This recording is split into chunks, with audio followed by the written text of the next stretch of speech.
Shalom para pendengar yang dikasihi oleh Tuhan Yesus. Kiranya Tuhan memberikan rahmat-Nya kepada para pendengar semua. Sebentar lagi kita akan mendengarkan pembacaan Alkitab audio dalam versi bahasa Indonesia sehari-hari. Siapkan hati saudara. Markus pasal 9. Katanya lagi kepada mereka, "Aku berkata kepadamu, sesungguhnya di antara orang yang hadir di sini, ada yang tidak akan mati, sebelum mereka melihat bahwa kerajaan Allah telah datang dengan kuasa." Yesus dimuliakan di atas gunung. 6 hari kemudian Yesus membawa Petrus, Yakobus dan Yohanes, dan bersama-sama dengan mereka, Ia naik ke sebuah gunung yang tinggi. Di situ mereka sendirian saja. Lalu Yesus berubah rupa di depan mata mereka, dan pakaiannya sangat putih berkilat-kilat. Tidak ada seorang pun di dunia ini yang dapat mengelantang pakaian seperti itu. Maka nampaklah kepada mereka Elia bersama dengan Musa. Keduanya sedang berbicara dengan Yesus. Kata Petrus kepada Yesus, "Rabi, betapa bahagianya kami berada di tempat ini. Baiklah kami dirikan 3 kemah, 1 untuk engkau, 1 untuk Musa, dan 1 untuk Elia." Ia berkata demikian sebab tidak tahu apa yang harus dikatakannya, karena mereka sangat ketakutan. Maka datanglah awan menaungi mereka, dan dari dalam awan itu terdengar suara, "Inilah anak yang kukasihi, dengarkanlah dia." Dan sekonyong-konyong waktu mereka memandang sekeliling mereka, mereka tidak melihat seorang pun lagi bersama mereka, kecuali Yesus seorang diri.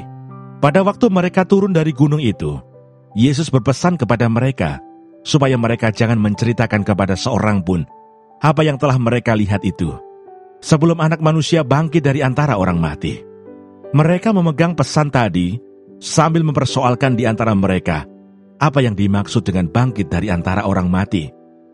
Lalu mereka bertanya kepadanya, "Mengapa ahli-ahli Taurat berkata bahwa Elia harus datang dahulu?" Jawab Yesus, "Memang Elia akan datang dahulu dan memulihkan segala sesuatu. Hanya bagaimanakah dengan yang ada tertulis mengenai Anak Manusia, bahwa ia akan banyak menderita dan akan dihinakan? Tetapi aku berkata kepadamu, memang Elia sudah datang, dan orang memperlakukan dia menurut kehendak mereka, sesuai dengan yang ada tertulis tentang dia." Yesus mengusir roh dari seorang anak yang bisu. Ketika Yesus, Petrus, Yakobus, dan Yohanes kembali pada murid-murid lain, mereka melihat orang banyak mengerumuni murid-murid itu, dan beberapa ahli Taurat sedang mempersoalkan sesuatu dengan mereka. Pada waktu orang banyak itu melihat Yesus, tercenganglah mereka semua dan bergegas menyambut Dia. Lalu Yesus bertanya kepada mereka, "Apa yang kamu persoalkan dengan mereka?" Kata seorang dari orang banyak itu, "Guru, anakku ini kubawa kepadamu, karena ia kerasukan roh yang membisukan dia. Dan setiap kali roh itu menyerang dia, roh itu membantingnya ke tanah. Lalu mulutnya berbusa, giginya bekertakan, dan tubuhnya menjadi kejang. Aku sudah meminta kepada murid-muridmu, supaya mereka mengusir roh itu, tetapi mereka tidak dapat." Maka kata Yesus kepada mereka, "Hai kamu angkatan yang tidak percaya, berapa lama lagi aku harus tinggal di antara kamu? Berapa lama lagi aku harus sabar terhadap kamu? Bawalah anak itu kemari." Lalu mereka membawanya kepadanya. Waktu roh itu melihat Yesus, anak itu segera digoncang-goncangkannya, dan anak itu terpelanting ke tanah, dan terguling-guling, sedang mulutnya berbusa. Lalu Yesus bertanya kepada ayah anak itu, "Sudah berapa lama ia mengalami ini?" Jawabnya, "Sejak masa kecilnya, dan seringkali roh itu menyeretnya ke dalam api, ataupun ke dalam air untuk membinasakannya. Sebab itu jika engkau dapat berbuat sesuatu, tolonglah kami dan kasihanilah kami." Jawab Yesus, "Katamu, jika engkau dapat, tidak ada yang mustahil bagi orang yang percaya." Segera ayah itu berteriak, "Aku percaya, tolonglah aku yang tidak percaya ini." Ketika Yesus melihat orang banyak makin datang berkerumun, Ia menegur roh jahat itu dengan keras katanya, "Hai, kau roh yang menyebabkan orang menjadi bisu dan tuli. Aku memerintahkan engkau, keluarlah daripada anak ini, dan jangan memasukinya lagi." Lalu keluarlah roh itu sambil berteriak dan menggoncang-goncangkan anak itu dengan hebatnya.